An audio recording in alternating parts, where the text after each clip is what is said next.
everybody. Welcome to this week's episode of the Dense Pixels Podcast. I'm your host, Brad, joined by my co-host, Micah. Hey.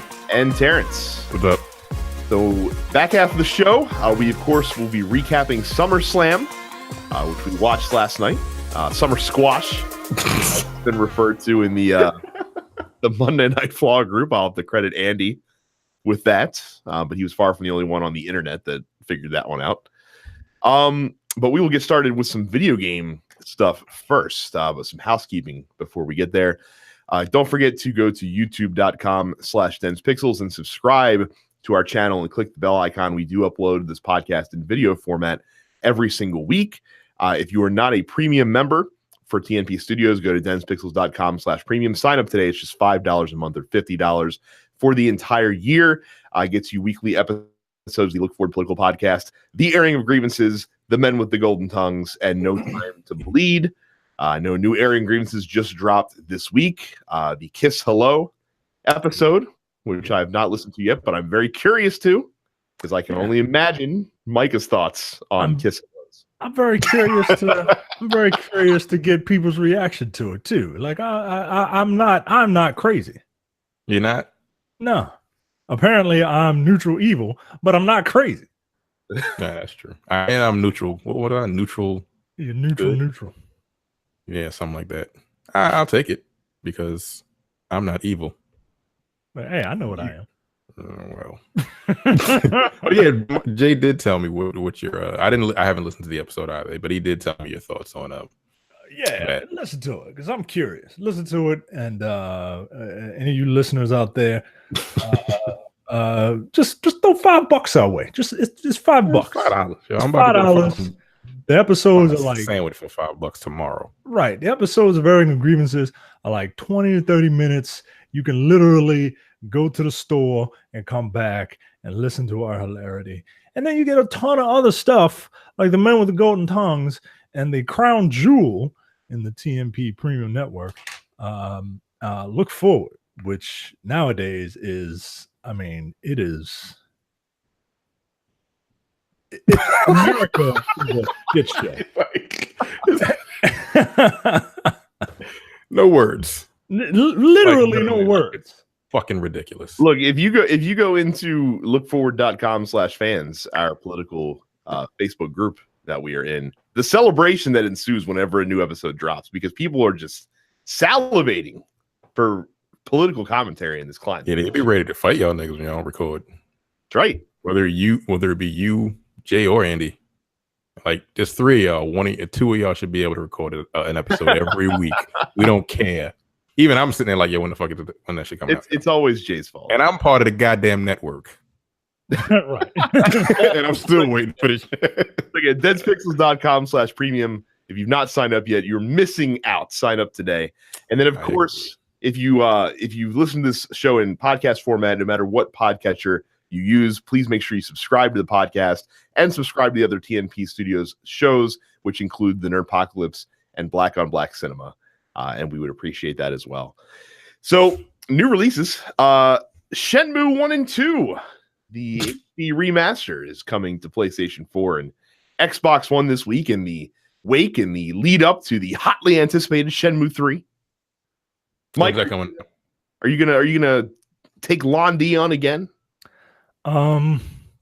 That's like asking me, do I want to take a ball peen hammer to my toes? Why would I do that? Why would you want to torture yourself? Why would I want to torture myself?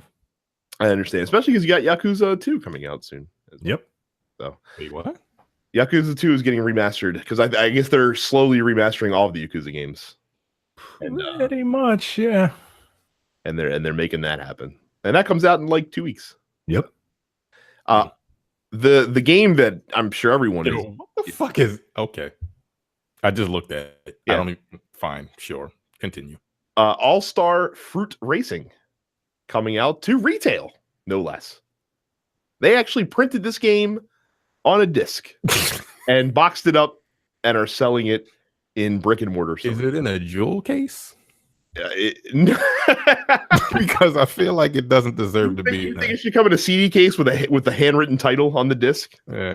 Like it just like a Memorex DVD-R or something like that. Like an old school fucking CD. fuck that. I can't dispute that. Yeah. But yeah, so if you want kart racing and you don't have a Switch and want to play a good kart racing game, and you're so desperate for kart racing that you want to, that you just have to get anything with kart racing, then All-Star Fruit Racing is here for you.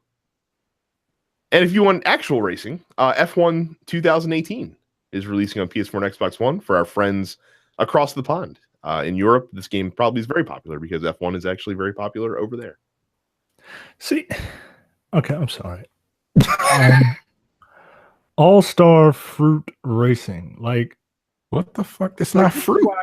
This is why I can't get by like independent developers, like, because like they're not innovating. Like, this isn't innovation. This isn't new. Is broke dick Mario Kart. There isn't almost any kart racing game that has come after Mario Kart just broke dick Mario Kart, really, at the end of the day. It is. Yeah. Yeah. But this has a fruit theme. Yeah. All right. I mean, you throw fruit at people instead of like, well, actually, no, you threw fruit at people in fucking Mario Kart. I have bananas and shit, right? Yeah. And I have to say, it is a shame that we are reviewing SummerSlam, because if not, broke dick Mario Kart would be a for the episode. But alas, that'll have to be fun for those that actually listen to the podcast. Digitally, this one actually is going to be a good one. Guacamelee 2 coming to the PlayStation 4. I will probably be picking that up because I really enjoyed the first one. And they've added co-op. An already good game. So how is that going to work? Who cares? It's more Guacamelee. That's really all that I require. So yeah, Guacamelee 2 coming to PS4. Brawl Outs, yet another Smash Brothers inspired fighting game coming to the Xbox One and PlayStation 4. This is on the heels of the recently released Brawlhalla, which is that's what I was thinking. Yeah, it's I was about to say Brawl. This is already out, but that's Brawlhalla. Never mind. Yep. What's the fucking difference? Different characters? Whatever. Yeah. Planet of the Apes: The Last Frontier. This is the Telltale-esque Planet of the Apes game. It already released on PS4. It's now coming to Xbox One. Phantom Doctrine, a turn-based strategy game set during the Cold War, releases on Xbox One this week. And because I don't know why, Night Trap releases on the Switch. Why? It's because it's for the hipsters, man. It's for the hipsters. Look, Trey in the fan group bought Night Trap, was really excited for it. We cautioned him against it. He still did it, and then immediately regretted his purchase. Yeah, because he's not a hipster. It's not a good game, for one. And that's what happens when non-hipsters like try to dabble into hipster stuff. Like, it just does. You see it for what it is. This is just old garbage. The Night Trap was terrible, man. Also, Night Trap is 25, yo. Like, damn. Like Night Trap is 25. I mean, like, it can get a discount on car insurance because it's 25 years old. Or you can rent a car. Genesis turns 30 next year. Jesus Christ. Fucking Genesis is about to get his shit together and leaving the clubs, trying to settle down. Wait a minute. Genesis turns 30? When did that come out? 89. Wow. I know. We're old. Yeah. Carrie was like 1. If that. She might not have been born yet. Was she? I think she was born in 89, maybe. Or it's either 89 or 90. How old are you, Carrie? It's like 28, 29 or something like that. To find out how old Carrie is, I think. .com/fans. Because that's probably where she'll respond. There's actually a slew of release date and new game announcements this week, much more than I think we've ever had in 1 week's time. So the Dark Souls port that was supposed to release on the Switch, Dark Souls 1 Remaster, came out, has been delayed to October 19th is when it's going to release. Walmart is getting an exclusive Nintendo Switch bundle that releases on September 5th. It's going to be $359.99, and it will include downloads for Mario Tennis Aces and 1-2 Switch. So that is coming exclusively to Walmart. Apparently, it can be pre-ordered now. One of the big news items from last week is Diablo 3 confirmed coming to the Nintendo Switch. It will have all the accoutrement of the console releases, including seasons and the ability to get into adventure mode right away without having to beat the campaign. However, you will not be able to transfer characters from either console version. Oh, well, sorry. I was going to buy it. Now I'm not. I know. That's why I brought it up, because I was also disappointed to hear that as well. Damn. That kind of sucks. It does. But like I said, the trade-off there is you can jump into adventure mode right away without slogging through the campaign. Wait, can you import characters from like an Xbox to a PS4? No, it doesn't work. You can nothing at all. Family, but you can't go across the cross. Okay. So, the Spyro remastered trilogy has been delayed to November 13th. So then it's coming out September. That'll be November. It was announced that anyone that picks up Hitman 2 will get all of the Hitman 1 maps, Hitman Season 1 maps. They'll be remastered and enhanced. So that's a nice little deal if you pick up Hitman 2 this November. Bloodstained, the Kickstarter success has been delayed, shockingly, into 2019. And the PlayStation Vita version has been canceled. Because I guess common sense wins the day. For the developers of Bloodstained, I can understand why they might not give a shit about the Vita version at this point. But if you backed it for the Vita version, stop backing Kickstarters. Sekiro. I was about to say, man, like, wait, what the fuck is Bloodstained? Bloodstained is the Castlevania knockoff that was very popular on Kickstarter. That's been delayed a couple of years now because it was supposed to come out in 2017 originally, I think.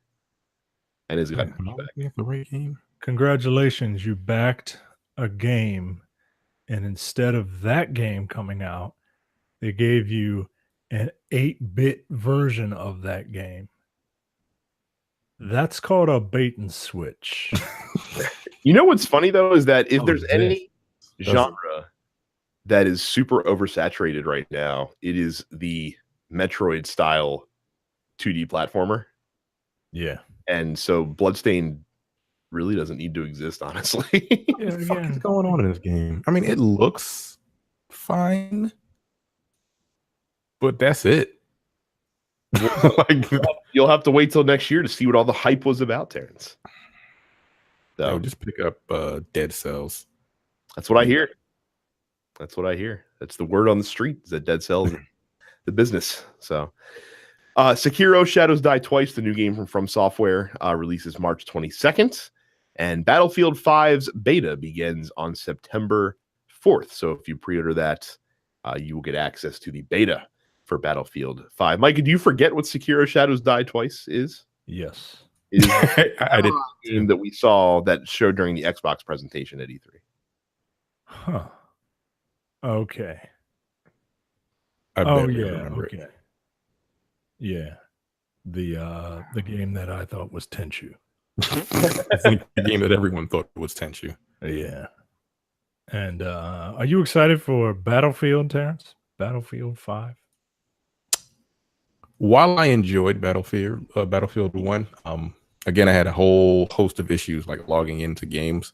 Sometimes it would take up to 5 minutes to get into a game. I don't know. And I refuse to believe it was my goddamn internet. Like, it's not that bad. If the interface is the same, no. Not absolutely not. Their interface is just, it's just clunky for nothing. Like, they got stuff at the top of the screen. That's basically everything. I don't know. I'm not excited for either one of these games, whether it be Battlefield or Call of Duty. So, I will say, I did watch some gameplay of the Black Ops 4 beta, and it looks all right. I mean, it does very much look like Call of Duty, but it looks all right. They're doing it's like a mashup of Call of Duty and what's that game? Because since there are like classes, it's more like what the hell? No. What's the other game? The game that's super popular right now. Fortnite. And it's a bunch of different classes. Well, they're characters, but you can continue. They're in different classes. Oh, Overwatch, you mean? Yeah. It's like an Overwatch, Call of Duty, Fortnite match going on in Black Ops 4, because those are all the most popular games out now, and that's what EA does. I mean, not EA, Activision does. Yeah. Well, actually, what everybody does now. Like, just kind of see, oh, that's really popular. Let's fucking make a game out of it. Yeah, basically, like Micah, see if it hits. The character selection works exactly like it does in Overwatch, where there's different like classes that you can pick, but every class can only be used once in each match. Yeah. On like, your what?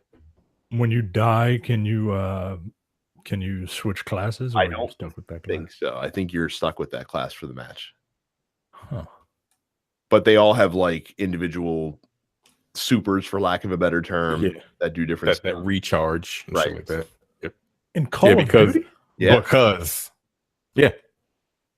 Huh. because no originality. Have you heard anything from Call of Duty fans? Like, are they upset by this? Is it too different from Call of Duty? The fact that things are quiet is actually a good sign, because people tend to be loud when they're discontent.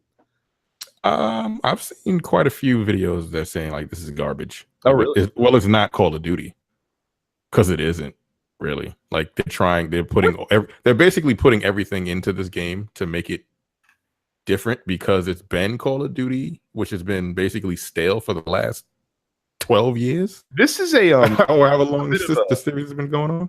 This is a bit of a tangent, and I don't want to get too deep into it to show along, but we might not be the people to talk about this because we don't play Call of Duty. But what do Call of Duty fans want? Because they've been bitching for the last 3 years because they haven't enjoyed like the jetpacks and shit like that. And they took those out. Right, they took those out. Now it's boots on the ground again. Yeah, it's boots on the ground, but now it's like Overwatch, which is different. It's new, but it's not new per se, but it's new for Call of Duty. Apparently, they want Modern Warfare 4. Yeah, but they re-released that. It's not re-released it. It's sold like crazy. I don't think they know exactly what they want. I think they want. But they'll play whatever the fuck. They'll play whatever they give them. I mean, the shit keeps selling, so it does. Look, I don't get it. I was out after Call of Duty Modern Warfare 2. When did that come out? 2010. So look, if you're in our fan group, denspixels.com/fans, and you play Call of Duty, what do you want from a Call of Duty multiplayer game?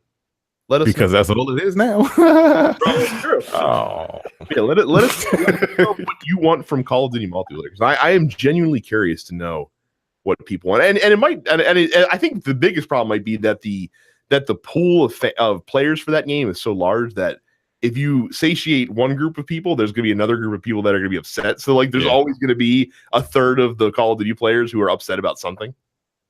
Yeah. Oh, it's not just the internet wrestling community? No. It just gets mad about everything? No, I like I said, the word on the street is sometimes not great for Call of Duty either. But like I said, I haven't been hearing from many people about that they didn't enjoy the beta or anything like that. So it's interesting. But some people, it's kind of been split. Some people actually do like where they're going. Other people are like, no, this is not my Call of Duty. So it's again not my Call of Duty. Again, it's like 50-50, whatever. I don't phrase. I don't like it. It's not my Call of Duty. It's not my country. My country wouldn't allow change. So, but let's move on to the headlines for the week. Slow news week, which bodes well for the SummerSlam talk. But yeah, Terrence, take it away. First up, Patrick Soderlund. Soderlund. Whatever. Soderlund. There's Soderlund over the O. Is leaving EA. Oh yeah, he does got some umlauts or whatever that thing is called. Patrick Soderlund, chief design officer and frequent spokesperson for Electronic Arts, as exiting the company. CEO Andrew Wilson addressed the departure in an open letter to employees, writing that Soderlund is gearing up for his next life adventure. Apparently, this guy was like the voice for Battlefield, or the face of Battlefield, and he's done with EA. You know, it's funny. So I'd read somewhere or heard somewhere that he actually was wanting to leave last year as well. But because there was some, tumult of, with the whole Star Wars Battlefront fiasco and Mass Effect and stuff like that, they wanted a steady hand to continue in his position. So EA paid this guy a bonus of $140 million to stay on last year. God damn. That's not right. You added a zero, yeah. Nope. You had to have added a fucking zero Nope. to that. In the comments on this Like, podcast, whoa. So his next life adventure is doing nothing. Yeah, his next What the life fuck? adventure is putting money in a blender and drinking it because he's got too much. No, there's no way. Are you sure you read that correctly? hang on a second. Let me see. Because that is $1 million. Yo, that's more than like that are CEOs of banks. Oh, you know what? I didn't add a 0. I added a 1. That's the problem. So 40 million? 40. So this is from Bloomberg earlier this year. And yeah, it says that EA more than quadrupled compensation to Patrick Soderlund to $48.4 million to keep him in the company. Yo, that's insane. So he ain't making Bobby Kotick money, but he's still making some cash. Wow. 48 million. It's still, what the fuck you got to do now? You got $48 million. That's where your Star Wars Battlefront. Jesus, he's got money to just throw a fucking around. That makes me angry. Yeah, maybe he'll invest that into his next venture in video games. If he can start yourself, you can do something. Yeah. You can do Start a company called AE and then just compete. Why not? Wow, that is. So did he work on Battlefield 5? I'm assuming. I think he. If I let's. Or did he just sit in a chair made of gold and just fucking direct people around to $48 million, yo, through DICE, if I'm not mistaken. Let's see here. Yes, he was the CEO of DICE for quite some time, and eventually, of course, DICE was acquired by EA. Yeah. It says, according to his Wikipedia article, he estimated he owns approximately $11 million worth of EA shares. So got that waiting for him in case he decides to cash out at some point. But yeah, dude makes money, and he is 44 years of age. Yo, all right, yo. I thought this was like an old man. No, look at this. Look at him. He don't look that old. I didn't look at him yet. God. Matter of fact, I'm not gonna look at him because I'm just gonna be mad. Wow. So wow. Congratulations, Patrick Soderlund, for your massive money. Soderlund, shut up. I really that just makes me mad. Why didn't I go into business, man? I love video games, and all the people making money are business people who don't know shit about video games. They know about people like me that like to buy them. Wow, that just hurt my heart for real. Next up, and this is also really okay, fine. Vampyr TV series is in the works at Fox. So don't nod. They did the Life is Strange, I believe. Mm-hmm. They did another game. I can't remember the name of it. It was a woman, female protagonist. Oh, Remember Me. Yeah, that one. And I think they're doing another one coming out. Yeah, they're doing that Make-A-Wish game. No, it already came out. Oh, it already came out? Yeah, I think it was one episode deal, basically. Oh, for Life is Strange. Yeah. There's another game that I think that they're coming out with. It's basically the same as like it's one of those story-driven games that are not really games. So yeah, the Vampyr is being adapted. They created a game, Vampyr, VAMPYR. It's being adapted for television by Fox because, of course, they put a bunch of garbage on their channels anyway. So, who knows? I mean, Fox also greenlit a show where they're like, "Oh, the devil is a detective."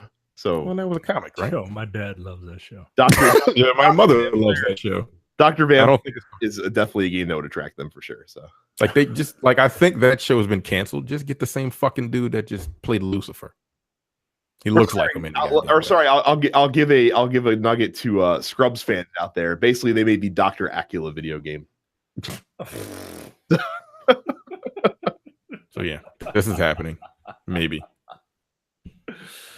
What do you think about? Again, I feel like they could just get the guy that played Lucifer and Lucifer and just whatever. He might be the cat. Whatever. I didn't play the game. I don't know anything about it. What do you think about the idea of video game properties being turned into television shows? You know, television, you can tell long form stories. You have room to grow things. People always want video game movies and then complain that the stories, you know, "Oh, but that's not what they did in the game, yo." Like, I think TV is a better medium Yeah. for video game stuff, honestly. Like they're making like the Metal Gear movie is in development, but there's no way that I can see you can tell a cohesive Metal Gear story within a 2.5 hour. To be fair, I mean, you Metal can't tell a Gear never cohesive told a Metal Gear cohesive story. right? You can't tell a cohesive Metal Gear story within 20 hours of gameplay. That's my point. So like trying to squeeze all of this complication into 2.5 hours is not going to work. But if you do a 10 episode Netflix series and stretch it over 20 hours, I mean 10 hours, because you're not doing 2-hour episodes, but you could. But if you stretch it out over 10 hours, You might as well. Who the fuck cares? Just make movies. Kojima would do it. he would. He absolutely would.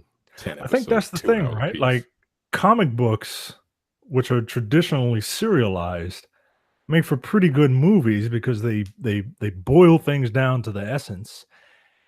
But they make like not so great TV shows. Whereas video game movies are terrible. Maybe they'll be like phenomenal television shows. I doubt it. I do too, but I video game stories generally are stupid. Devil May Cry, so I don't. I don't know Imagine a that Devil May Cry. Well, they did have a Devil May Cry series, right? It was it was an an anime. Yeah, which How many episodes was that it? don't count. That don't count. It's an anime. Anime, they do anything in anime. Like they'll That is fucking true. throw fireballs, and one will flip over a fireball. Like, you weren't supposed to flip in the air, but I did anyway. And just sit here for like this for 15 slow ass seconds doing this shit, and then fucking grown ass men are like, yo, they flipping out and shit. I ain't mad at you, grown ass man. You like what you do. Those reaction videos are something else. So. They're so goddamn annoying. They just are. Are we still talking about Vampire? Or what? I don't know what the hell we're talking about at this point. We're talking about Dragon Ball Z. Next up, 4 new DualShock 4 controllers have been announced. These aren't Okay. bad. Micah, you're probably going to pick up the Interesting. Sunset Orange one, I would imagine. Let me see. I don't like that berry blue. Oh, that's the. Eesh. It's I Morgan. don't like any of these, honestly. Yeah, I know. It's Right. Morgan colors, poly colors. I'm not really feeling. I'm not really feeling the orange and blue. I'm just not. Like I never. My first thought was like the Knicks. Yeah, I've never liked orange and blue as a color combination. Like it just doesn't. I don't like any of these controllers. To be I like, if I don't was like to them pick either, one up, like, Sunset Orange would be the one. Like, nah. berry blue looks. Berry blue is very again, you guys don't follow Premier League soccer, but berry blue is very Aston Villa colored. There'll be a lot of Aston Villa fans that'll be pleased to get that. No. Sunset orange reminds me of school. No. Blue camo. No. What are you what natural environment are you blending into that's blue? Like the people in the Navy don't wear blue camo, do they? No, not usually. Of course believe not, so. because they're not That's- trying to blend in with the that's, water. That's urban camouflage colors. blue? No, Nigga, when the last time you been to the city? I'm just saying it blends in. Like, what are we talking about right now? That the is only not one that urban looks nothing. decent. The only one that looks decent is the copper one. Yeah. And I'm not really feeling that either. I would need that to be a darker, but then it wouldn't be copper. It's bright. I think that's my issue. Yeah, but Either these- sunset orange or copper would be the ones I pick up. Look, Berry that- blue just looks. I don't know. Sunset what orange exactly one is going to be in my house because my wife is going to see it and she's going to want it. So like that's not too bad. Out of all of them, that would probably be the one that I picked up. Like if someone were to get one for me, not telling anyone to do so, But if someone were to get one for me, I would probably be least angry at the Sunset Orange. So like the other one, I'm like, Blue Camel just reminds me of Call of Duty for some reason, and I don't need that in my house. I mean, they did have I a don't. Call of Duty controller. Couple Yeah, didn't they? Is it not this one? Oh wait, that Call of Duty one was the one when was it Black Ops 3 came out or whatever? It was gray and and all that crazy shit. gray and orange. Yeah, that thing was ugly. Yeah, I'm not feeling any of these. Yeah. Like that, you know what? Sunset Orange kind of grown on me. Like the rest of them, I'm kind of like because I used to be a Knicks fan back in the day. Yeah. Nah. Blue and orange. Ugh. You don't like blue and orange? So No, you not don't, that color you don't like combination. college alma mater. See, normally, normal folks, they're just like, oh, I love my college alma mater shit. Nah. Are you trying to avoid that? Yep, trying to avoid it. Didn't really have a great time at Morgan. Yo, no one that I know has had a great time in Morgan. Yeah, not really. That's saying it seems sad. Kind Kind of. of. I can find a picture of my mascot, which was a fucking parrot, a blue and orange Oh, parrot. that was a bear. I thought it was a bear. No, the Polly parrot. Oh, you're talking. You're talking about Polly. Yeah. We're gonna test this real quick. Hey yo, what the fuck? Hey, why am I here? My wife is here, so I'm going to show you something, and we're going to find out if this is going to end up in our home at some point one day. Ready? Uh-huh. Here we go.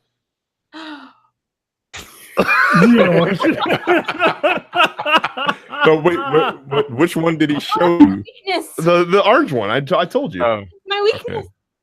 Orange is my weakness. Yes, that is yours. All right, so see. $65. That's crazy though. I didn't know this shit was $65. Why they cost so much? All of the non-black PlayStation controllers cost $65. Yeah. Really? Yeah. Huh. I didn't know that. Yeah. Because black people are cheap, apparently. Not as egregious. Some of the Xbox ones cost $70. Some of their special edition ones, and still don't include a chargeable battery. I read a story that That's the still kinda Pro Controller, they're re-releasing the Pro Controller. Yeah, I saw that, and I'm like, it looks the same. Yeah, it does. What are they re-releasing it for? Money. What's the update? What are the upgrades? I don't know. I didn't really care much for it because I spent $150 on a Pro Controller, and You I did don't- buy that? But you have one? oh, I have one. Yeah. The Oh, only thing that's good about it is that it has heft to it. Mm-hmm. But I don't need all that fucking changing and switching and shit. And whenever I for some reason, my stupid ass bought Destiny on 2 systems, like a dummy. And when I'm playing Destiny, I can program the underside of the controller so that I can revive people while I'm still using the control that's sticks to actually aim quite and shoot. Yeah, like that. I was like, wow, okay, this is worth it. That's what I told This is worth myself. $130. Right. That's what I told myself. I'm glad I spent this ultimate reser. Oh shit! Yeah, that's ridiculous. But that was cool. But other than that, nah, don't really need it. All right, and the last story in the headlines: Amazon Prime's video game pre-order discount is coming to an end. Amazon Prime 20% discount on game pre-orders will go away on August 28th. What is that? Fucking Monday? The online one, that's like next Wednesday. Instead, Prime members will receive store credit as an incentive to pre-order video games through Amazon, marking a major change to one of the membership's best benefits. So wait, Only- people who bought games on Amazon got discounts? No, well, so here's the progression of how this went. So it used to be if you had Amazon Prime, you got 20% off all video games. Earlier this year, they were like, we're probably losing too much money. Now you're only gonna get 20% off for any games that you pre-order. Oh, And now it's just going away. And now if you pre-order a game, I guess you get $10 in Amazon credit because instead of saving you the money, they want you to turn around. yeah, they want you to fucking dump it back into the community, if you will. This is after Prime received a $20 price increase earlier this year as well. Wait, what? I'm Yeah, sorry. $20 What do you say? How much is it? $120 a year. How much am I paying for fucking Prime? $120 a No, year. I didn't kick out just 120. You if you paid before this, apparently you paid $100. I pay $100 a year. And I am more. Yo, what the fuck? Yep. Oh, and that's not the only part of the story too. They also announced today that for Twitch Prime, which you get for free if you have Amazon Prime, they are eliminating arguably the best feature of Twitch Prime, which is the ad-free streaming that everybody Oh, really come wanted. on, yo. All right, yo. All right, Amazon. You're showing your true colors, man. I mean, Trump's Jeff America. Bezos needs to be worth $200 billion. So, you gotta make that money up somewhere. This is a lot of people are not happy with Amazon right now over this, and I get it, because it's really it sucks when you give people a nice feature and then take it back without really like the explanation that they're giving. Like Madden per se. You put something in Madden and you snatch it right out and then put it back. Like, hey, look at this new feature that we had 6 years ago. It's fine. Anyway, continue.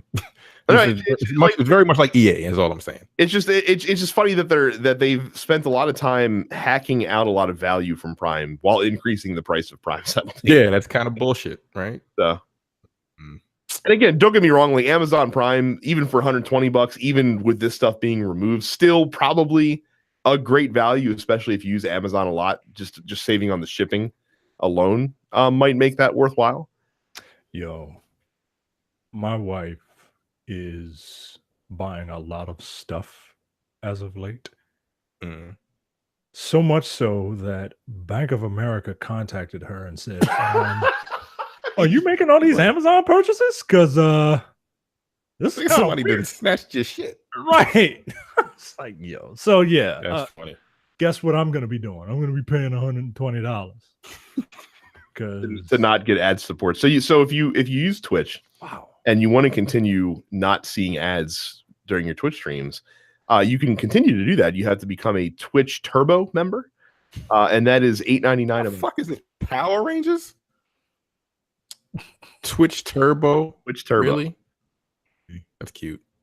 Fine. However, you still do get your free gift subscription for Twitch that you can give away every month, and you will still not see ads on the channel that you are subscribed to.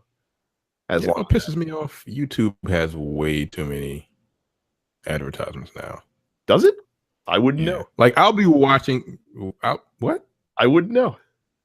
I pay for YouTube Red. I don't see any ads. Oh man, look, I might have to hit you up, man. I'm getting real sick and tired. I'm getting real sick and tired of every video that I watch. Some black guy in a lab coat comes up and is like, "Here's your brain on a bad mattress, and here's your brain on this mattress." Yay! Like, yo, and it's. Let me ask you a question. Do you pay for Spotify? No, I don't use Spotify. You don't. I don't use Spotify. I was about to blow your mind, but. Spotify. Because you'll be watching the video on YouTube and it'll have commercials during the video, not at the beginning. Oh man, like, nigga, what are we doing right now? Like, you can see the little yellow. Yeah, right. Mid-sentence. Like right now, right before, you see how you're trying to say something, but I keep interrupting you. I seem to remember on many podcasts in this network, in many fan groups as part of this network, when I told everyone that I had YouTube Red, the comments would come down. Why is he paying $9.99 a month to use something? I still ask you that question because I'm not fucking paying $9 a month for fucking YouTube. I'll eat that shit, but no, like that shit is insane. I'm not paying $10 a month. I already paid $10 a month for way too much shit. I just do. See, I use YouTube more than arguably any other service that I use. So for me, it's well worth it. The hell? For what? What are you watching? What? TV shows? Some shit. It's my channels I follow. Also, like the ability to download videos for offline. Don't use it often, but it's handy. You can do that with YouTube Red. You can. Fuck off. Like I refuse. Yeah, every time I'm watching a video and I have to go to my home screen, they're like, when I come back, they're like, you could have been listening to this video. If you had YouTube Red, you want to try it out for a week? Oh, that's another thing too. Background playback. Yeah, they're like, you want to try it? And I'm like, A lot of the stuff I watch is not. It's more like podcast and video form kind of stuff, like spoken word stuff. So I'm just like, put that on in the background. I can't tell you the last time I watched an episode of Last Week Tonight. I just fucking play it on YouTube and toss it in the back. It's like a podcast with an audio. Yeah, that's what I do. But yeah, so like it's a lot of people are pissed getting back to Amazon and rightfully so. I feel like because it seems like a lot of stuff's gone away from Amazon, and usually when stuff's going away, that's not the best time to be like, kick us a little bit, increase your subscription by 20%. Damn, man, that's some wild shit. But we'll see what happens. We'll see. But the problem is like Prime is so ubiquitous and so many people have it that I don't see that they'll know. Just like Netflix. Yeah, you're right. Same exact fucking yeah. Yeah. You pay for it. You just pay for it. But look, we spent a little bit ragging on Amazon, but really we love Amazon. And we love densepixels.com/Amazon. So when you go on there, when you're using your overpriced Prime subscription and you're not getting your 20% off your video game pre-orders and you're not getting your ad-free streaming on Twitch, the good news is that you can still use densepixels.com/Amazon and you can still buy stuff from Amazon with our link. And that way we get a small percentage of the sale. It helps support the show. And wouldn't you really rather do that instead of give Amazon more money? They're already taking enough of your money. Bring some of that over to DensPixels. And making you pay more. We That's don't great. We give you a lot more for $5. It's also true. densepixels.com/premium. But densepixels.com/Amazon is also an important link too. So we will also take care of our end of the show housekeeping since we're about to talk SummerSlam, and I'm sure a few of you are going to bow out. Oh, by the way, programming note, no show next week. They're off. Micah and myself are both out of town. But of course, when we come back the week after, I will have all sorts of things to talk about for upcoming games. So look forward to that as I make my pilgrimage to the GameStop Expo as I do every year. Don't forget to join our fan group, densepixels.com/fans. Leave a 5-star review on iTunes. If you do, we read it on the air. Make sure you subscribe to the show on any podcatcher that you use. And we are all on Twitch TV as well. So enjoy your ads as you watch our Twitch streams. I am Dense Pixels Brad. 410. Micah is Dense Black Nerd. And Carrie is Suppets Carrie. Of course, Forsaken right around the corner. So don't be surprised if you see my stream become a little bit more active when that drops in a couple of weeks. So that is it for the video game talk. If you are leaving now, thank you very much. We will see you in 2 weeks. For those of you who are staying, you can catch our review right now of SummerSlam 2018. So yes, SummerSlam 2018 originated from the Barclays Center for the 4th year in a row in New York City. So actually a really good card this year. I was actually going into this card looking forward to the vast majority of the matches that were on the card. Mm-hmm. And I was also excited because for me, and we talked about this before the show, and we're not going to review TakeOver Brooklyn in depth, but NXT for me this year was merely all right when the previous Brooklyn NXTs had been exceptional. And I felt like that'd give WWE a greater leg to stand on for the big show this weekend.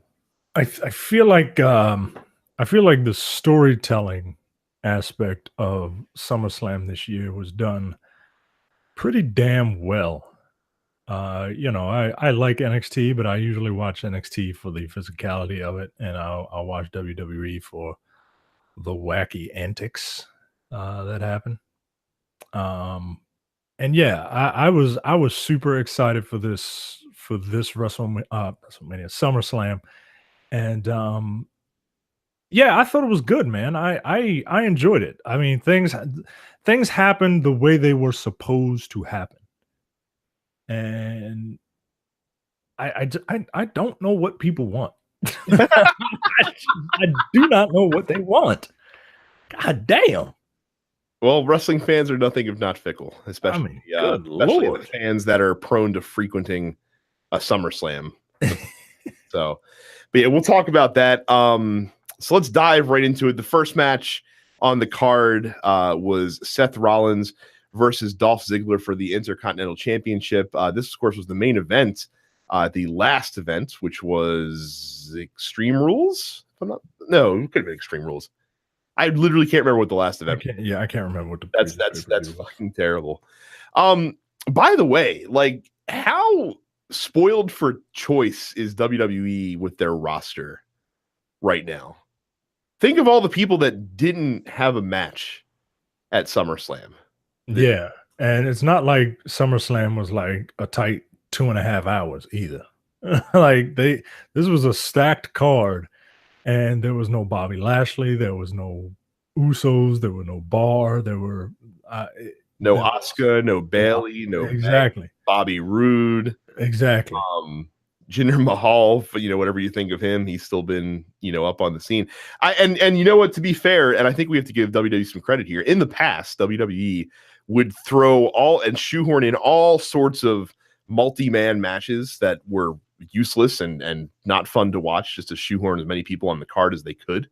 Right. So I appreciate the fact that, and to allude to what you said with the storytelling, they committed to the stories that they were telling, and they weren't worried about just trying to, make the big show and get everyone on there at the same time. And I think that worked to the show's advantage for sure. So like I said, we get to Seth Rollins versus Dolph Ziggler. This is the third or fourth time that these guys have wrestled for the Intercontinental Championship in the last 2 months. And this match was a great example of sometimes you just need two guys who are going to put on a fucking awesome match. And there were no stipulations. Of course, last month they wrestled in the Iron Man match that had a fucking dusty finish ending. But in this one, it just was a regular one-on-one match, and I think that really worked to the match's advantage. It went almost as long as the Iron Man match did. It went damn near half an hour to lead off the show. And it was awesome. I thought this was better than the Iron Man match last month. Well, when did Iron Man matches become 30 minutes instead of 60 minutes? They've done that before. I know Banks versus whoever she wrestled in an Iron Man match. I think it was Charlotte Flair. I think it was Charlotte, but I figured they were doing. I mean, I hate to sound sexist, but I thought they were doing that because they were women. Well, that's why we call it the Aluminum Man match last month. Yeah, it wasn't a real Iron Man match, but I still thought this one was better. And it had, like I said, the action was solid. You had the action that you would expect from these two. I mean, there's not a whole lot more that these guys can do that you haven't seen, but they work really well together. Dolph Ziggler continues to be incredibly underrated, even though like he did get that push a couple of years ago. Yeah, I mean, do you think he got pushed too quickly? I think that so the problem that Dolph Ziggler had when he won that world title is that they were reacting to the whimsy of the fans. Right. But they did it, and I think they learned their lesson too, because if you recall, they did that with Dolph Ziggler after WrestleMania, and then later that year, that's when the Daniel Bryan story started. So they realized they fucked up with Dolph Ziggler. They pushed it too fast, and so with the Daniel Bryan story, they let it play itself out slowly, and it worked much to its advantage. I think Dolph Ziggler's issue is that I don't know if he's like as in it anymore as he used to be, just because he has all these other ventures now that he's doing, and so maybe he doesn't desire the run at the top. Like he's perfectly happy being like the workhorse guy that's in the Intercontinental title picture, but he doesn't aspire to be like a world champion anymore. Yeah, it's a shame. I've always been a fan of Dolph Ziggler, man. That guy, he looks the part. He knows how to work. He sells. I mean, sometimes to the point of like overselling. Right? Come on, yo. This ain't Shawn Michaels, Hulk Hogan, yo. Like you don't have to be flopping around, right? But I've always enjoyed him, even back when he was in the Final Fantasy VII party of him as Cloud, AJ Lee as Tifa, and Big E as Barrett. When that little team that they had, I enjoyed that. But yeah, man, like these two dudes, I mean, they know how to put on a match, man. They do. I remember that last pay-per-view, like people were counting down or some dumb shit, and I was just like, yo, what the fuck? I know they're Pittsburgh.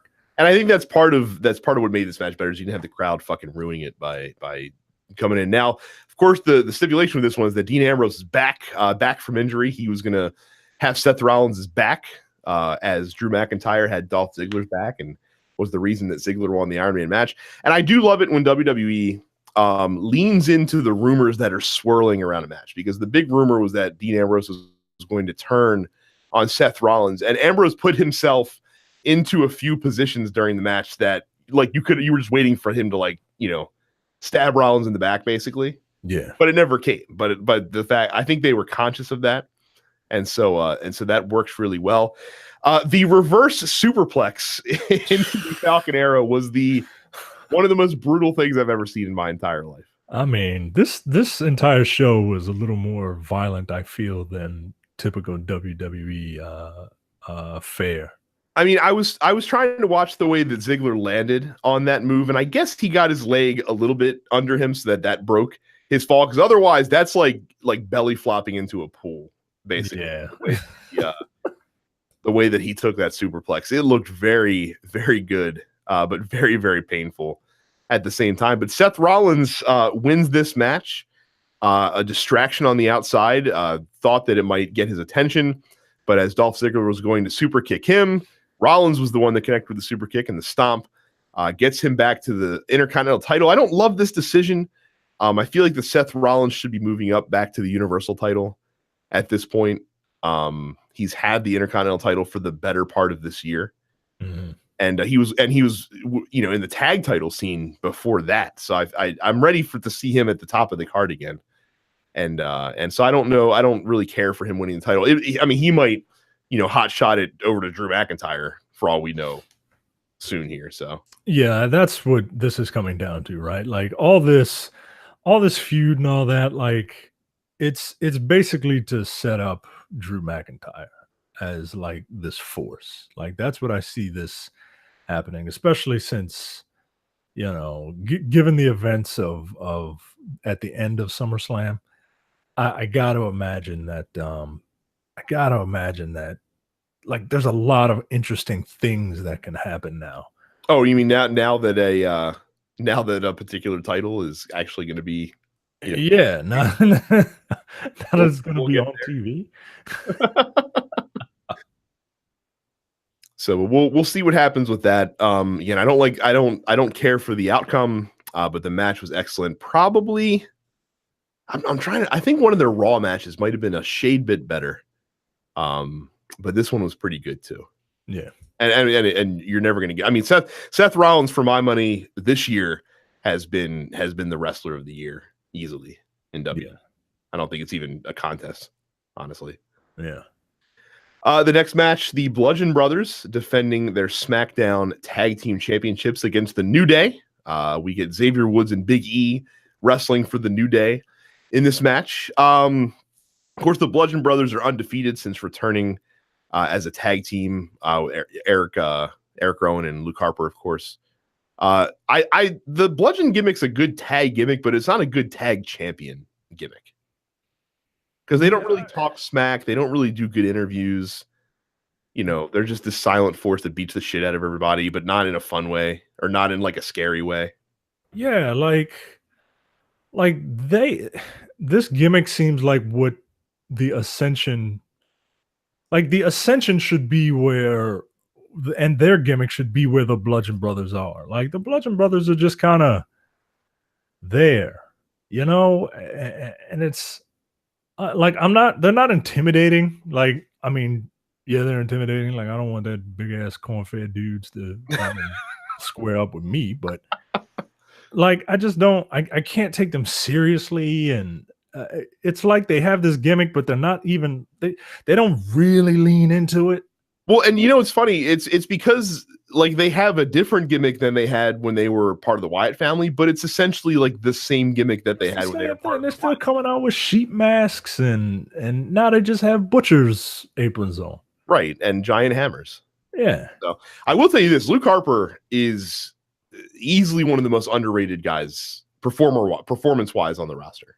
Mm-hmm. And that dude came along.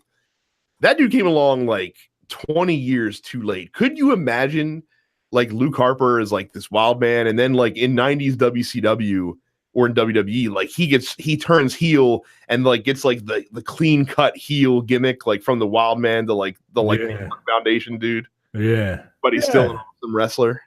Yeah, I can see that. So I don't know how you would do that now. I guess it would have to be like an authority sort of thing. But I feel like that's what he needs. Like he needs a complete 180 gimmick change. Like a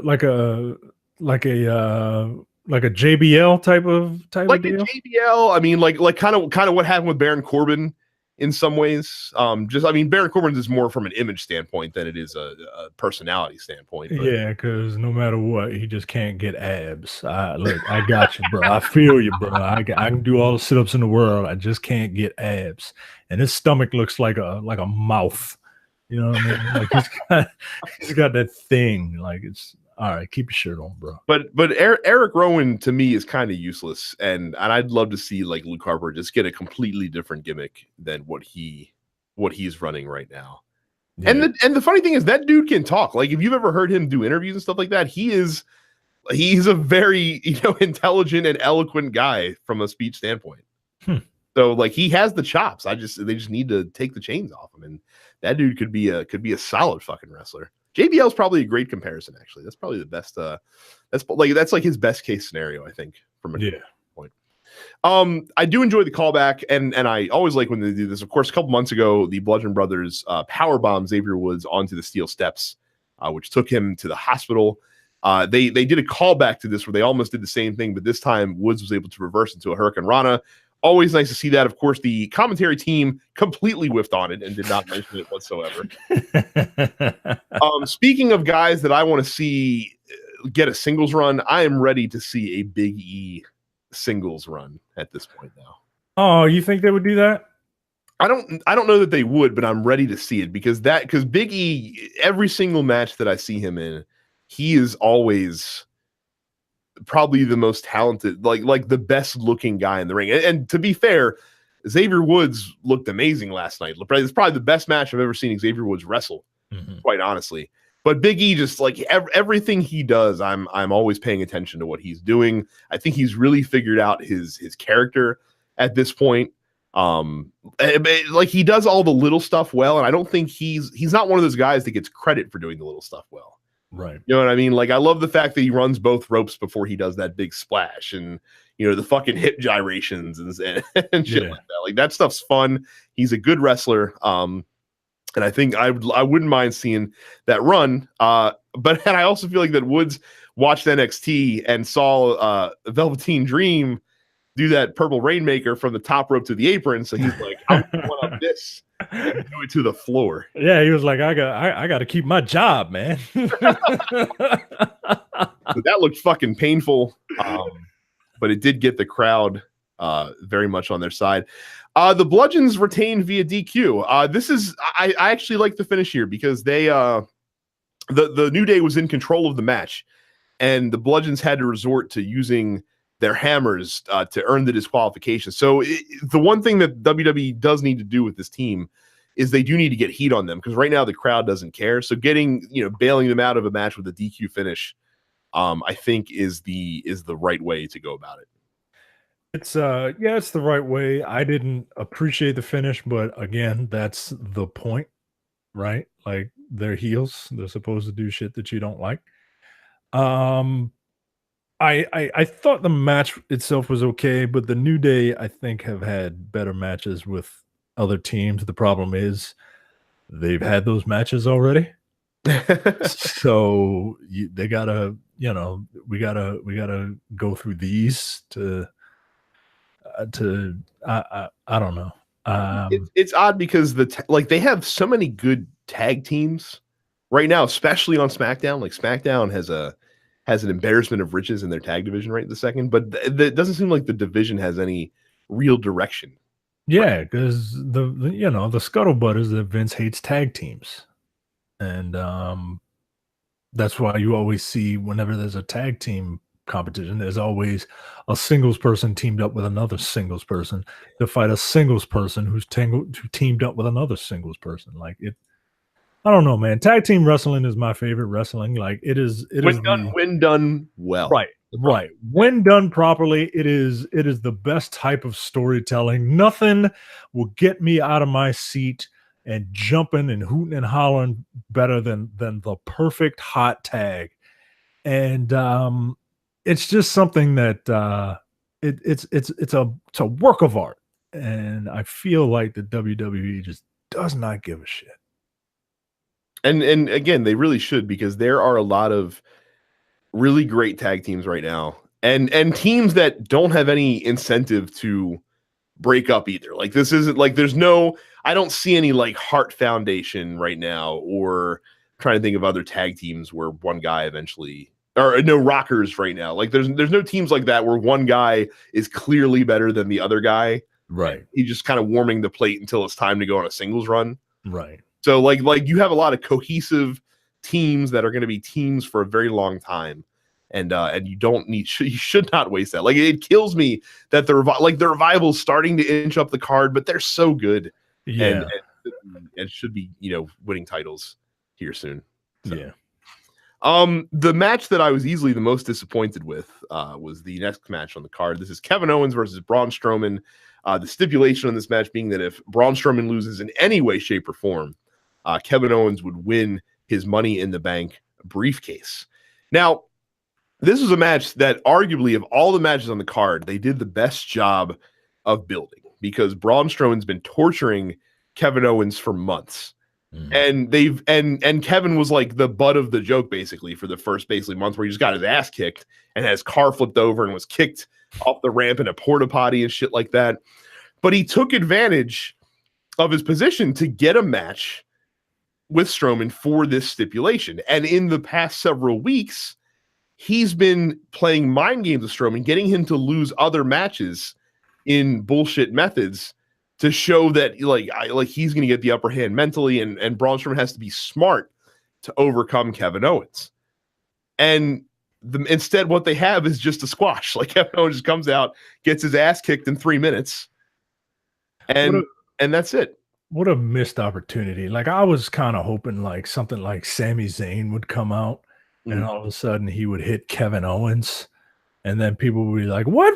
But that's his friend. And then you hear the announcer say the winner by disqualification is Kevin Owens. And then Kevin Owens and Sami just be like, yay! Like something.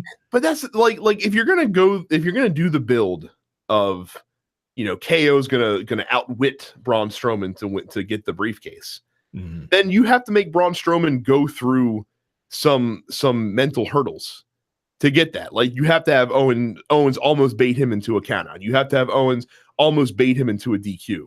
Yeah. And then, Braun Strowman like finally overcomes and does it and is not his own worst enemy.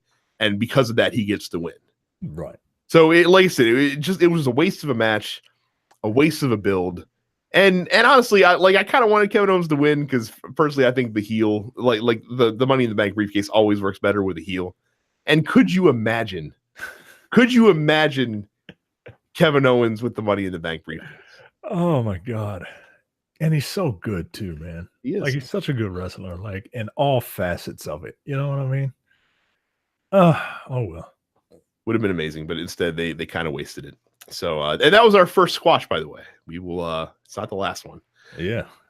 The next match is for the SmackDown Women's Championship. Carmella defends against Becky Lynch and Charlotte Flair in a triple threat match. Now, the story here is that Becky Lynch has been clawing up the women's division on SmackDown. Had a bad run of luck for a long, long time, but in the past several months has been very good on a hot streak.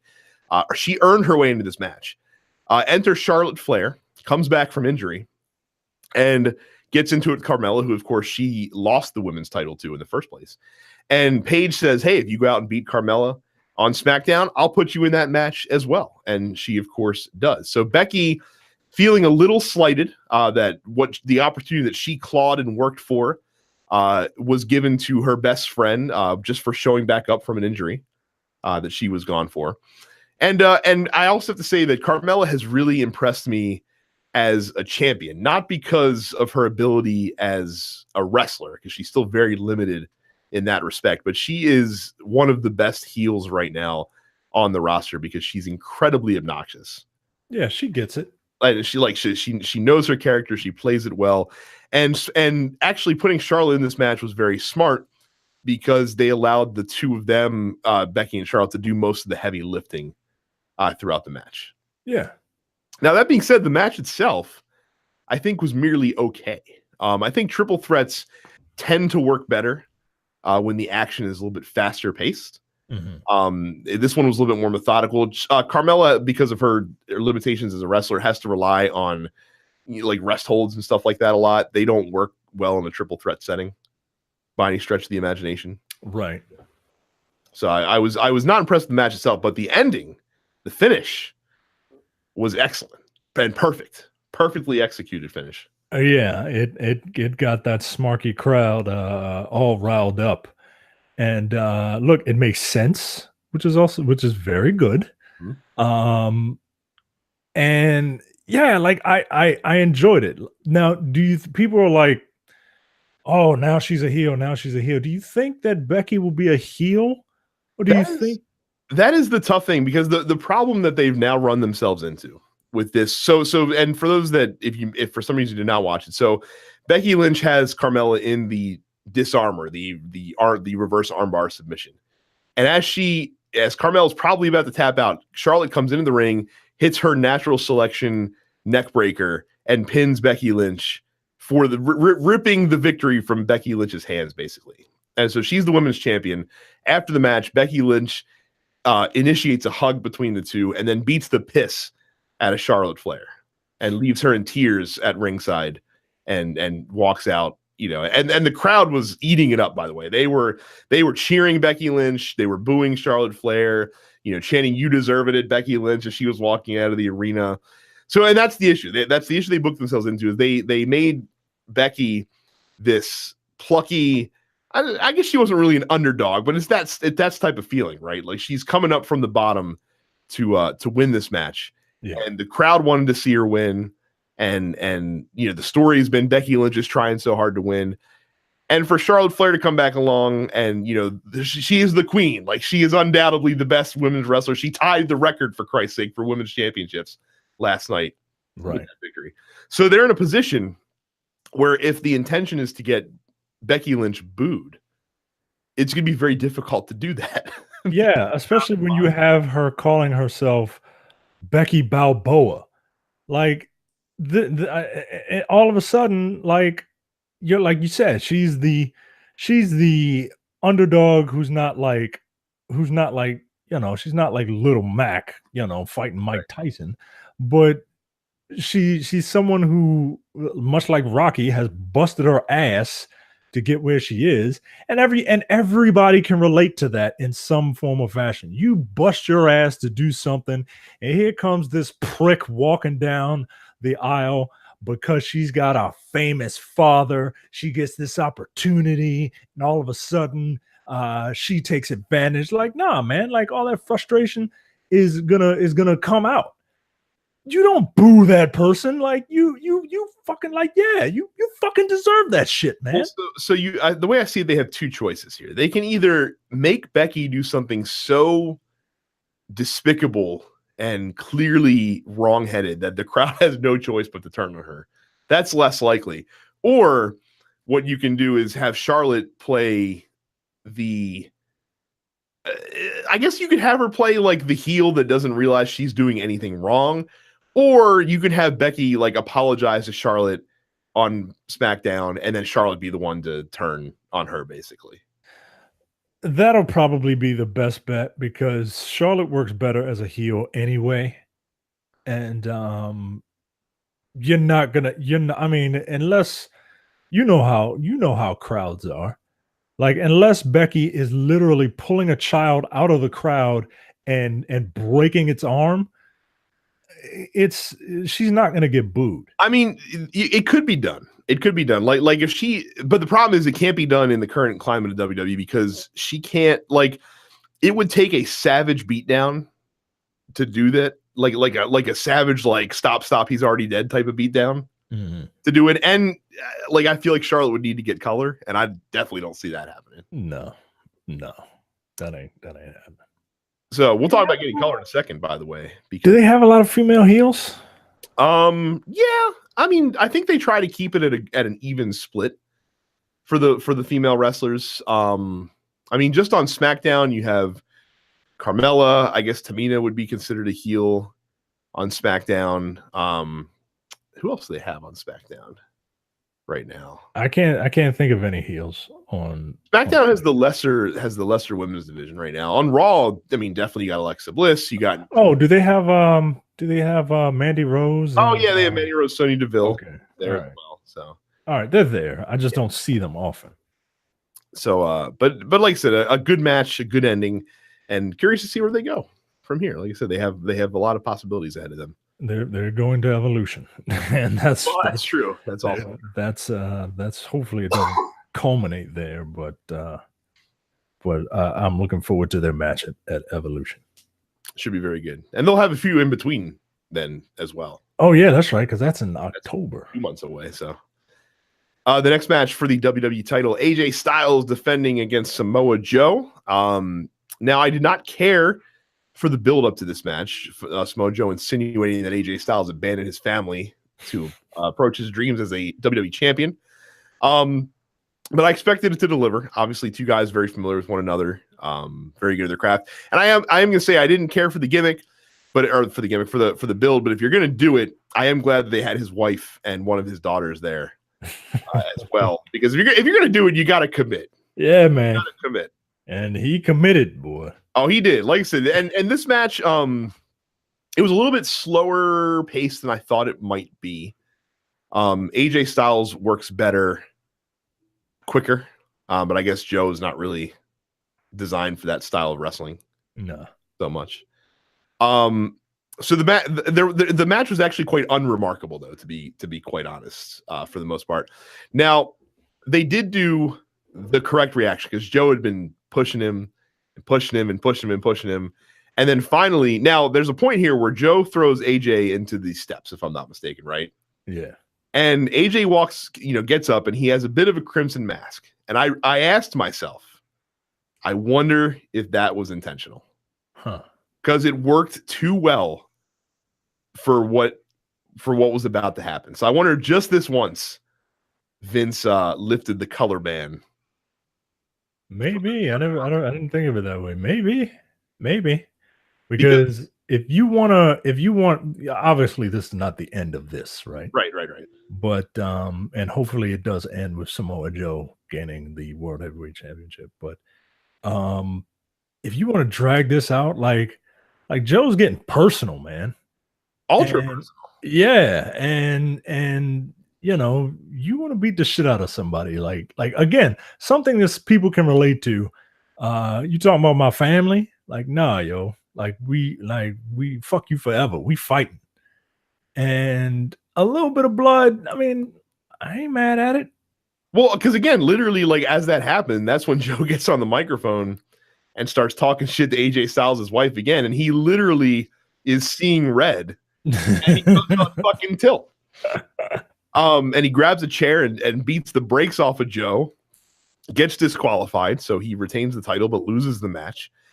To the point where he was just uncontrollably beating the shit out of Samoa Joe until he finally saw his wife and daughter, and that kind of snapped him out of it. And he, went into the crowd and embraced them and apologized his poor daughter. His daughter was like, "Ew, you're bleeding." He's like, "I know, I'm sorry," and that was it. But yeah, far from the end of this match, for this feud, their Hell in a Cell match is going to be quite an ordeal. Yeah, I'm looking forward to it, man. Joe is a bastard, man. Like, he's a dick. I love it, man. I love it. He's a tough guy who talks shit. Like, what did he say? He was like, "I made you a promise that your daddy was coming home, but I guess he's not. Don't worry, I'll be your daddy." Like, yo, what the fuck? Like, I was ready to fight him, man. Again, there's not enough. But see, and this is my problem with WWE crowds, and I hate to keep bringing it back to the crowds whenever we talk about wrestling, but the reaction that Samoa Joe wants is to be booed and to be hated. Yeah. So if you truly appreciate Samoa Joe's craft, and you truly appreciate what he's bringing to the equation, boo that man. Yeah. Boo this man. Yeah, man. Like it's part of the It's game. okay to play along. Yeah, like people want to be fooled. People want to be, like you could overanalyze magic, but then that takes the fun out of it, right? But the same thing with this. Like stop thinking you're better than just The material. Stop get thinking into you're it, man. too cool for for the material. Yeah, man. Like if he's being a bastard, boo him. Yeah. Okay. It's God all damn. right. And again, we'll talk about a match. Well, it's the next match we talk about, but it's a reaction that I never thought in a million years that I would see. But first, before we do that, Elias is on stage to apparently debut his new single. Now, look, I actually like the Elias character, and I actually think he's a bit of an underrated wrestler. He's never disappointed me whenever I watched him wrestle. I just wish that they would have him wrestle more. Yeah, they got to do something, man. Like I get it, right? But I'm getting kind of tired of his shtick. I'm not tired of it, but it's wearing thin. And when his guitar broke, like isn't he like in a feud with Lashley? He is, and I would have expected to see Bobby Lashley during that segment. Yeah, like how about these two? And it doesn't have to be a match. The thing is broken. Spotlight on the entrance. And here's Bobby Lashley and his stupid toothy grin. And Elias gets pissed. And then they just brawl for a minute. And then they get guys to come separate them and take them in the back. Like, whoa, I can't wait to see what these two are gonna do. Like, man, I don't know, man. I don't know. So pointless. What ended up being a pointless segment in the end, because like I said, his guitar broke and he stormed off stage in a hissy. So yeah, could have been something. A waste. So the next match, the match on the card that I've easily been looking the most forward to, Miz versus Daniel Bryan, a match that has been unwittingly been building for 8 years. Yeah, they stumbled into this.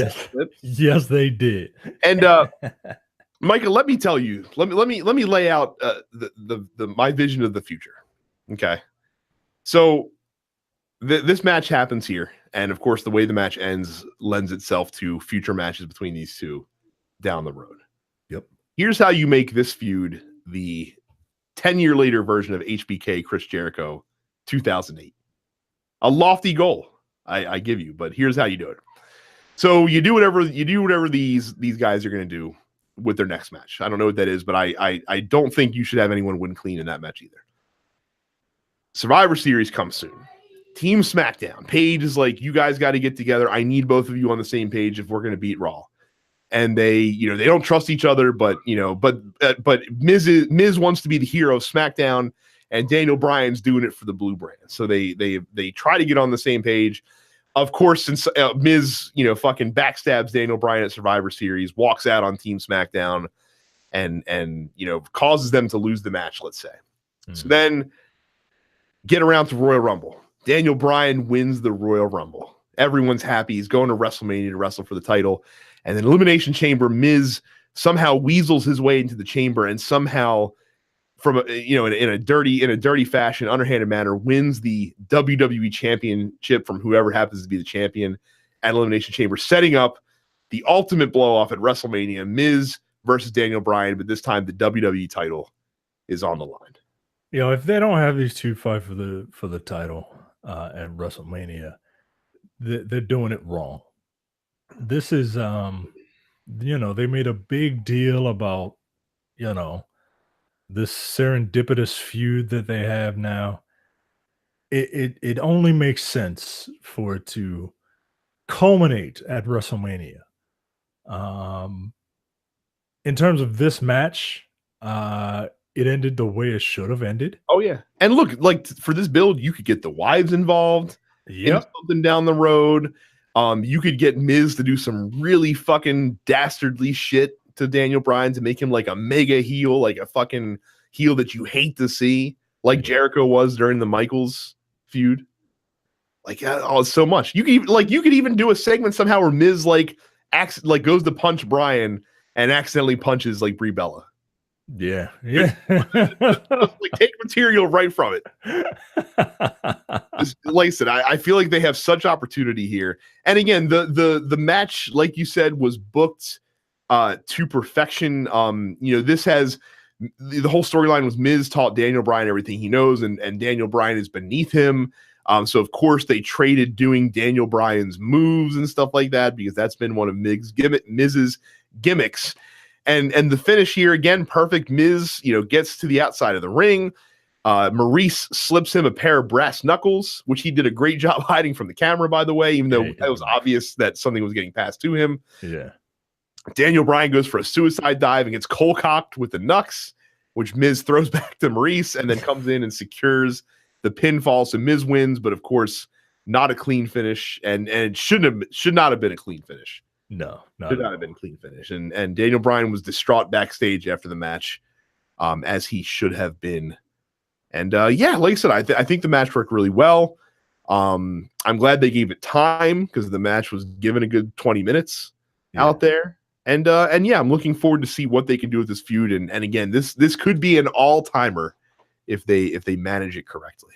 Do you think they will get Brie and Maurice to go at it at Evolution? That would be interesting. And I think in some fashion, like I don't think you can have this feud take place over that period of time without getting them involved in some way, shape, or form. Yeah. It could be like that seems like low-hanging fruit, but it certainly could be. Yeah. So, but a good match and booked well for sure. So Finn Balor wrestling Constable Baron Corbin in our next match. Look, I know people don't care for Baron Corbin, and I like the Constable gimmick.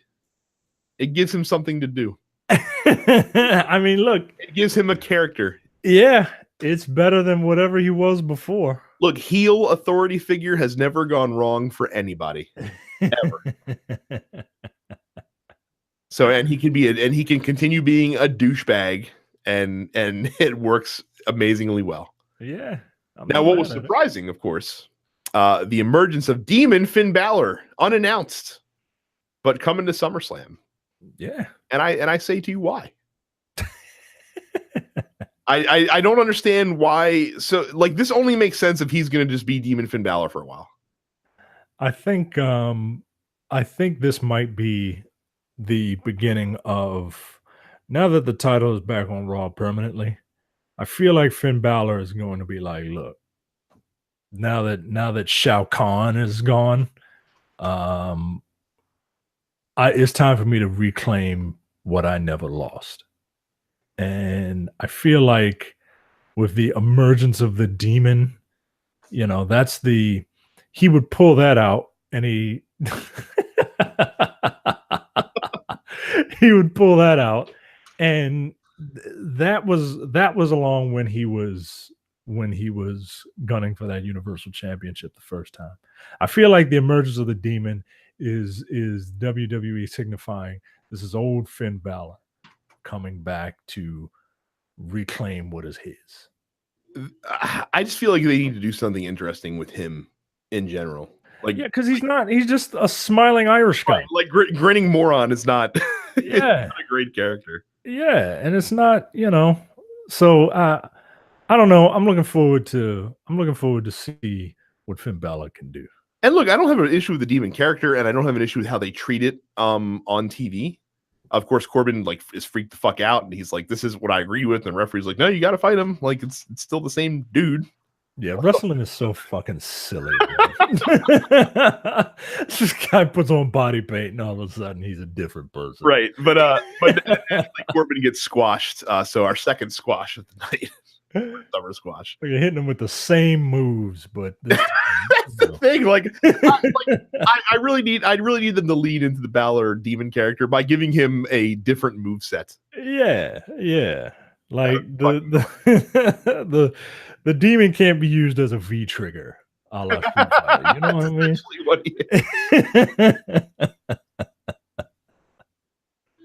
So, Blake said a good decision for the squash. Again, you don't have to have these guys wrestle a long match, especially once Finn, puts on his face paint.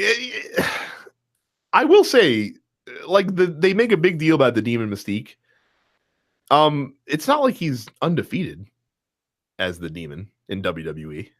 Yeah, that would have been nice if he pulls it out because he knows he needs to win. Right, like he did lose in NXT twice. Has he lost on WWE television? No, that's how they play it up. Is like, oh, since he's been on Raw, he's never lost since he's in his face. That's Mojo's like, I beg to differ.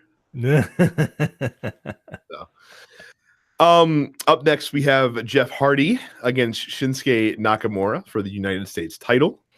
I said it before, I'll say it again. I'm here for heel Shinsuke Nakamura, a guy that I didn't really get as a babyface, but I really enjoy watching him work as a heel. Yeah. Shame that the crowd was kind of dead for this match because they were so excited from fucking Daniel Bryan Miz and then Demon Balor that, they ran out of energy briefly. Yeah. So, and again, like Shinsuke's gimmick right now is just guy that runs around dick punching people, and that's great. I love that gimmick. I don't think there's enough guys that purposely try to punch guys in the dick in wrestling. Of course, this match also had Jeff Hardy doing Jeff Hardy things. In this match, he attempted a swanton bomb to the apron. Nakamura moved out of the way, so Jeff Hardy just lands on the edge of the apron with a swanton bomb. Isn't Jeff Hardy like 45 or something like that, man? He's a young man anymore. I can tell you that much at least. But he's still willing to destroy himself, apparently, for our entertainment. Jeff Hardy is 40. I'm almost 40. Ain't no way. I can barely get up in the morning. This guy's flipping all around and landing on the hardest part of the ring. And wow. Like, again, it's blame NXT for this because NXT is doing all these apron spots now for all these fucking moves. Velveteen Dream delivering Death Valley drivers on the goddamn ring apron, and all the old guys are like, "We could have done that shit 15 years ago. Why didn't we do that?" So, and then of course after the match, Nakamura retains. Randy Orton comes down to cash in an imaginary Money in the Bank briefcase on Jeff Hardy, but then thinks better of it when he gets to the edge of the ring. What was that? It was weird. Pointless. Randy Orton's always been weird. I'm happy he's a heel again. Yeah, I think works best as a heel. I think that's the only thing he should ever be is a fucking heel. I think he's a heel in real life, man. Well, I mean, if the recent allegations aren't true, that's well. Look, I don't know about that. Oh, you didn't hear about that? So I believe it. So a guy that used to be a writer for WWE said that the way Randy Orton would break in new writers is he would basically like pull his dick out and like fucking like mess around with his penis and then get him to shake his hand. And then if they wouldn't shake his hand, he'd be like, "Oh, you're too good to shake Randy Orton's hand." He's like, "I'm going to tell Vince and Stephanie that you're too good to shake Randy Orton's hand. You're big leaguing me." Yeah, nah, man. I can't. Nah, don't touch your dick and then want to shake my hand, man. Get out of here. I mean, that's like the term locker room talk is definitely overused nowadays and not in the right context. But this is some locker room bullshit. Yeah, get the fuck out of my face, man. I'm too old for that shit. Aren't you damn near 40? What are you doing? So apparently that story was corroborated by several folks, several former writers as well. Wow, they used to work for the company. So, like I said, it's the wrestling business is a unique business, but that's gross. Yeah, it's just nasty. So, next up, the semi-main event: Ronda Rousey tries to win the Raw Women's Championship against Alexa Bliss. This is our third squash of the night to the surprise of nobody. Right. Alexa Bliss still continues to be the best at doing all the little things in the ring. Best face, best, like heel attitude, stuff like that. Like actually true heel. Does she have something wrong with her? Because I legit thought that Ronda was about to break her arm. She's double jointed. and they've used that to their advantage several times. Oh my god, dude! Like I was like, yo, what is she doing, yo? Like I thought I was actually like, yo, Ronda ain't ready, yo. Ronda ain't ready. She's really about to break this woman's arm. No, Alexa quite famously has a gimmick arm, basically, that she can Oh make my look, god, make dude. look located. Whew. So, Jesus Christ. yeah, that one arm bar was pretty fucking brutal. But yeah, so I mean, the question here, of course, Ronda Rousey wins. She's the new Raw Women's Champion. Do you feel like WWE had to do it like this soon? Like you can't just have Ronda Rousey work up through the ranks like some Jane Schmo. Yeah, I don't know what people thought was going to happen. Quite frankly, I thought it was going to happen like a month or two ago. I'm surprised they waited this long. Well, you want to do it on a big stage, right? Yeah. All right, that makes sense. Maximize your media exposure. Yeah, that makes sense.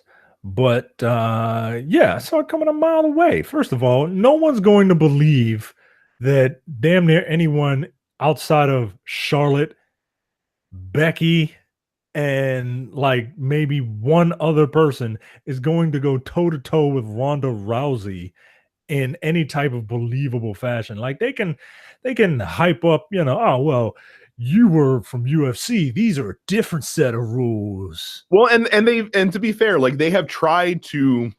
That has been a central point in all of the matches. Like so, before Ronda started beating the brakes off Alexa Bliss, like she would bait Rousey in and then get tangled up in the ropes, and the referee would break, and she would be like, "Haha, you have to break because I'm in the ropes." Like that doesn't work that way in the octagon.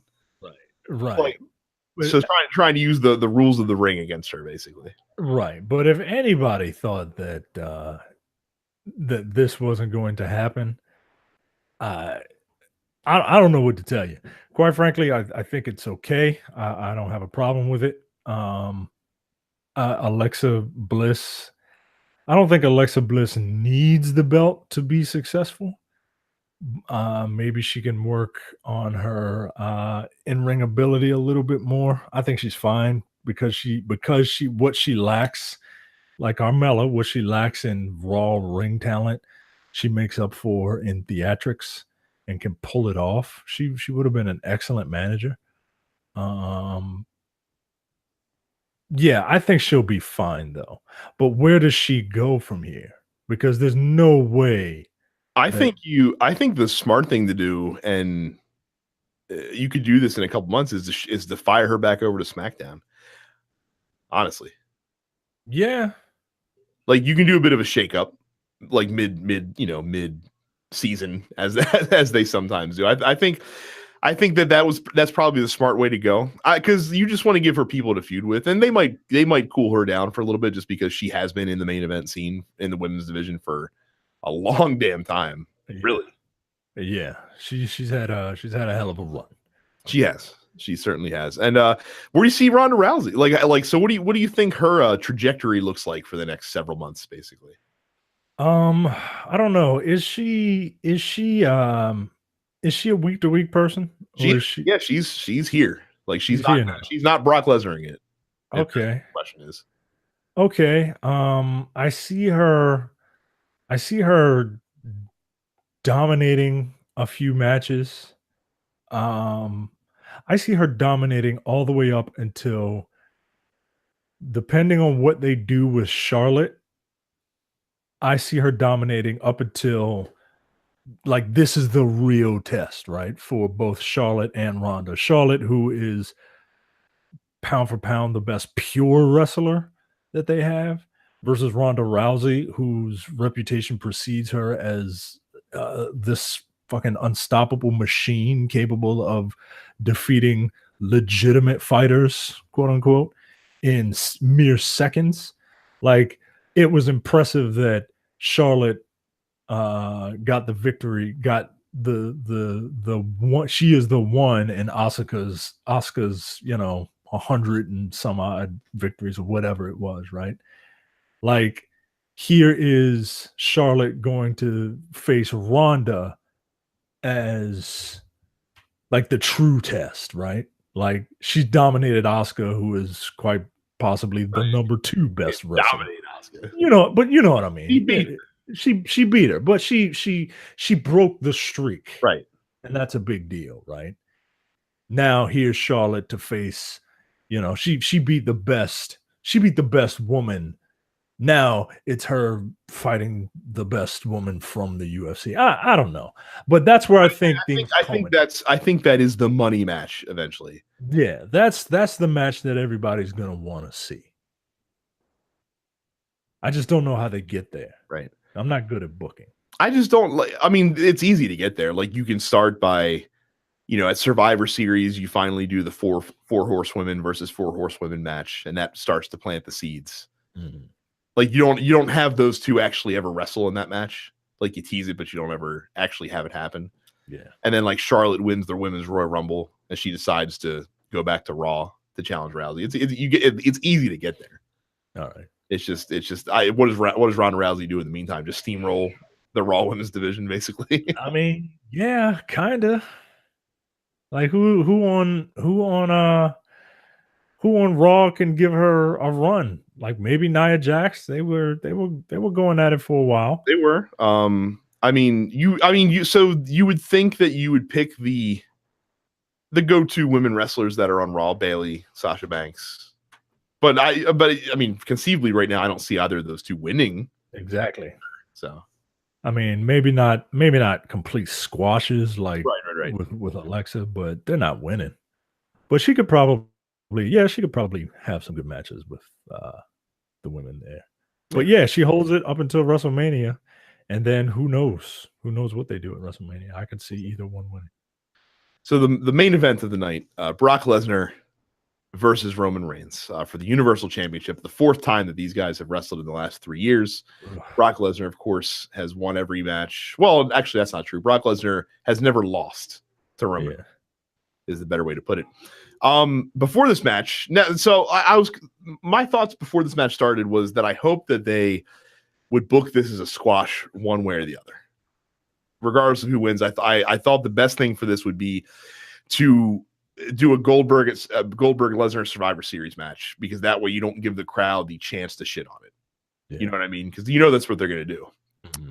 But instead, Vince McMahon proves once again that he's smarter than everybody else in the fucking arena. Because what does he do before the match begins, as these two are standing, squaring off in the ring? Braun Strowman comes down, and he comes to the ring with his Money in the Bank briefcase, and he says, I'm not a chicken shit. I'm not going to be, coming in, sneaking up on a guy who's beaten down and stealing the title from him. He's like, I do it face to face. So I'm telling you right now, whichever one of you two wins, and I don't really care who, you're going to get these hands when the match is over. And he stood out there like Shao Kahn watching Shang Tsung fight Liu Kang in Mortal Kombat 1. He also got the crowd to chant Beastie Boy at Brock Lesnar, which is fantastic. Even better because they were in Brooklyn. Yeah, you think they did that on purpose? No, I think they stumbled into it. Said the first thing that popped into his head, and it just ended up being perfect because. But because you had Strowman standing at ringside the entire match, the crowd wasn't going to shit on the match because they were waiting for Braun Strowman to come in and beat the shit out of one of those guys. Yeah. Who they both didn't like. It's brilliant. It's brilliant because everyone, when he came out at the beginning, everyone thought, oh, okay, well, they're going to make it a triple threat match. That wouldn't make sense for Braun. No. Right? That would make Braun look dumb. So the mere fact that he's just sitting out there as like this looming, presence, like you said, everyone was like, all right, hurry. And, to their credit, the match didn't last too long. No. And they were about to do the squash because Roman Reigns came out beating the shit out of Braun Strowman. Yeah. And I thought, oh, okay, they're gonna do this. Roman is gonna squash Braun Brock, and then they're immediately going to go into this and then kickstart this feud back up again. Right. But again, here's the genius is that Braun Strowman basically just served as a 7-foot distraction for this entire match. Yeah. Because eventually Roman goes to dive at Brock Lesnar, who's outside the ring. Brock moves out of the way and he hits Braun instead. and then Brock Lesnar F5 Strowman on the outside, and then beat the shit out of him with the briefcase before flinging it up the entrance ramp to get it out of the way, which the crowd thought was fucking hilarious. I mean, that was pretty goddamn impressive, man. I don't know how much that thing weighs. I mean, this is the same guy who fucking flung a car door almost into the crowd. Yeah. It's not like this is new territory for them.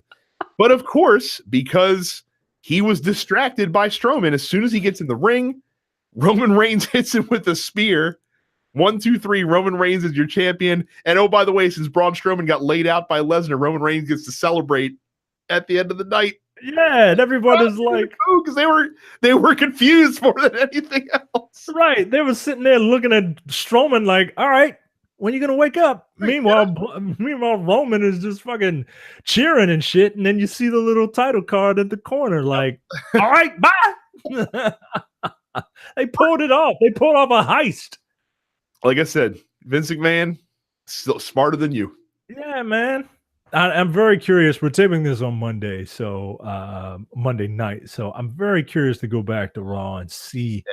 Yeah, you guys will know before we do the aftermath of this. So. Yeah, but I'm very curious to see what's gonna happen, man. Look, and also, by the way, may I also mention as a fan of the FGC, an epic pop off on Paul Heyman by Roman. Oh, it was fantastic. And completely appropriate as well. Oh man, yeah, man, I enjoyed it, man. I don't know what you people on Facebook want. Like, if you didn't like it, all right. I'm curious as to why not, but you know, you guys know more about this stuff than I do. I just like watching good stories and decent wrestling, and that's what this gave me. This gave me matches that I wanted to see, and finishes that made sense. So I think one of the issues that some people had is that people think that the big pay-per-views are the places where feuds go to end, because traditionally that's what happens. Like WrestleMania, SummerSlam, Survivor Series, those are usually pay-per-views where the big blow-offs happen. Mm-hmm.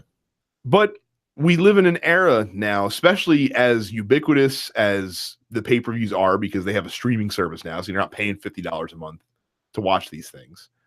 You don't have to have those anymore. Like, it can just be the event that you get the most eyes on, so you do the most interesting stuff. But you don't have to end every feud. Like actually several feuds began at SummerSlam this year. Yeah. Like, we're going to see Joe AJ Styles. We're going to see Becky Lynch, Charlotte. We're going to see the aftermath of Roman Reigns now with all that. Ms. Bryan is probably just starting.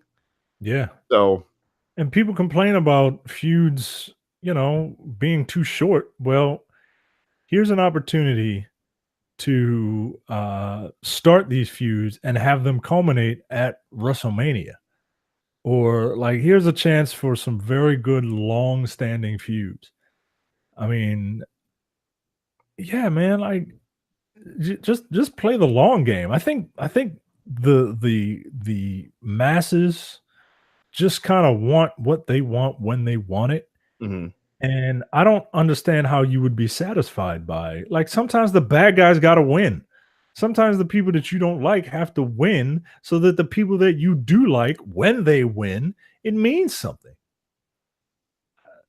I don't know, man, but all I know is I had a good time with this pay-per-view or event. It's not really a pay-per-view anymore, is it? Well, I mean, they still call it that, though. I mean, for me, what I've determined my wrestling fandom is I almost view it now as an art form, almost. You know what I mean? Like, I evaluate the quality of the match, the story that's told, the build, the aftermath, like the long feud, that sort of, like, and it's fun. And with art, people are going to see things differently than other people. Yeah, and that's fine. Some people like Rembrandts, some people like Monets. That's it all depends on the kind of thing that you like. But I think it would help, especially like adult wrestling fans, if they would remember that it's a show. And also, if they remember, like we said, it's okay to play along. You don't have to be too cool to play, to not play along. Like that's like you're not a teenager. You know what I mean? And this and this ain't the NWO. Yeah, like that's part of the fun is playing along. So I don't know, man. But yeah, but at least I thought SummerSlam was great. For the most part, with the exception of maybe one or two matches, I thought all the matches were very good, and the stories they told were very good, and it's excellent. Like I said, I'm looking forward to seeing what happens from here. And one of my favorite non-Big Four pay-per-views is next month. I love Hell in a Cell. I know it's a little bit cheapened now because they do an annual pay-per-view where they have multiple Hell in a Cell matches, that it's not quite as special as it used to be. But those matches are fun, and I look forward to seeing them. So hey, if the feud is right, I mean, look. Well, like I said, Joe Styles, perfect for Hell in a Cell. Yep. I mean, Becky Lynch, Charlotte, I think that would be jumping the gun a little too fast. Yeah. If they did that, but I feel like that if they're going to do one, that's going to be the one that they do. Do you? Yeah, that's right. Because it's usually 2 matches, right? No, last year was 3. Last year it was a men's match, a women's match, and a tag match inside the cell. Okay. So, like I said, you can do, Joe Styles. That would, of course, make the most sense there. If you're going to do a tag match, you probably do like an 8-team match on SmackDown, like the Bar and the Bludgeons and the New Day and the Usos inside of that, which is going to be hectic as fuck. Yeah. And then, like I said, if you do a women's match, the only logical choice would be, oh no, fuck it. No, I'm sorry. We forgot about it. Somehow you got to get Bayley and Sasha hating each other again. And that's the match that you put inside Hell in a Cell. Yeah, because what happened with that, right? Like they like Bayley was like, I've had enough of this shit, and then Sasha was like, I love you, and people didn't know what type of love. Like all the people who live and die by 90s wrestling were like, is it this kind of love? And then the rest of us are like, oh, she loves you like a sister because we're not fucking teenage perverts. And then they just kind of made up. Like I was looking forward to those two going at it. Well, I mean, to be fair, WWE fucked that up. They fucked that build up. So, but I mean that would be the best match to put in. I mean that's the only match that would have blood feud potential. Yeah. Right now. So besides Becky and Charlotte, which again I don't think they've earned the right to get to that point yet. No, not in 3 weeks or whenever. So, but we'll see what happens in Hell in a Cell.